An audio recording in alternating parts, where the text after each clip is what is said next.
Bonjour tout le monde. Aujourd'hui, nous sommes au Musée de la Gare avec la directrice de la gare, Marie-Pierre Valiquette, qui veut nous parler de deux sujets en particulier. Bonjour Marie-Pierre. Bonjour. Ça va? Oui. Oui, ça va bien, merci. Merci de venir nous voir ce matin. Oui. Ça fait quelques mois qu'on ne s'est pas vus, donc le temps de l'année est revenu, qu'on collabore beaucoup ensemble. Exactement. Et puis, on va parler de deux choses. On va parler de la nouvelle exhibition et puis un appel à tous. Oui. Donc, on est en renouvellement d'exposition permanente depuis quelques années, là, mais là, ça commence vraiment à prendre forme.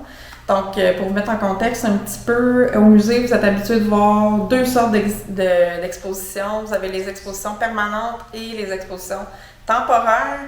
Donc, le nom le dit, temporaire, c'est pour le temps d'un été habituellement. Ça peut être des expositions que nous créons ou ça peut être des expositions qu'on appelle itinérantes, qui nous viennent d'un autre musée, puis si on voit que les thématiques sont en accord avec notre mission, on les accueille ici. Donc, dans les dernières années, ce que vous avez pu voir au musée, c'était surtout des expositions temporaires. La dernière exposition permanente a été en place de 2009 à 2018-2019 environ. Je suis sûre qu'il y en a plein qui se rappellent de l'avoir visité. Là, on y parlait principalement de l'histoire de l'usine, donc beaucoup d'objets qui nous venaient de la CIP, mais aussi là, toute la formation de la ville en tant que ville de compagnie, comment c'était vivre ici depuis la conception de la ville et tout ça.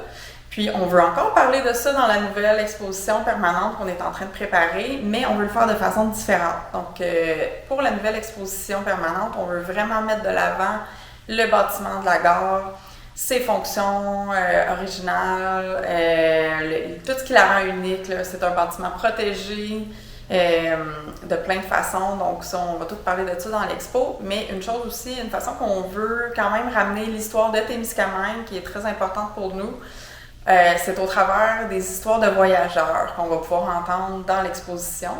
Puis pour moi, c'était très important que ces histoires-là partent d'histoires vécues de gens de Témiscamingue. Donc, je sais qu'il y en a plein d'entre vous qui ont des souvenirs ou qui se sont fait raconter des souvenirs d'avoir pris le train ici ou d'être venus à la gare quand on était en activité. Donc, c'est vraiment ça qu'on espère aller chercher. Ce qui m'amène à notre deuxième sujet aujourd'hui, qui est un appel à tous.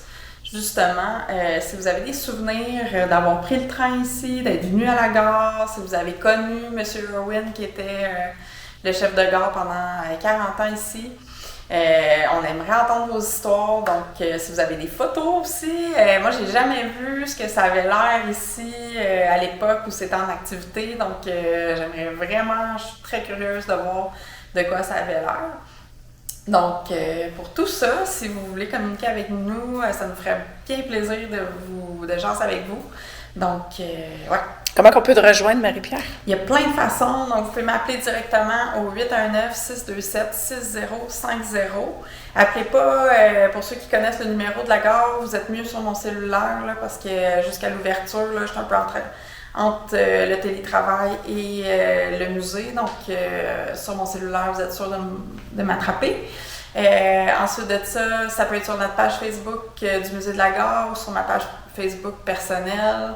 Vous pouvez nous écrire un courriel à info@commercialmuseedelagare.com ou vous pouvez contacter Stéphanie là, puis l'équipe de TVTCK. Ils vont se faire un plaisir, là, je pense, de nous transmettre les noms des personnes intéressées. Parfait. Merci beaucoup, Marie-Pierre. Merci à vous.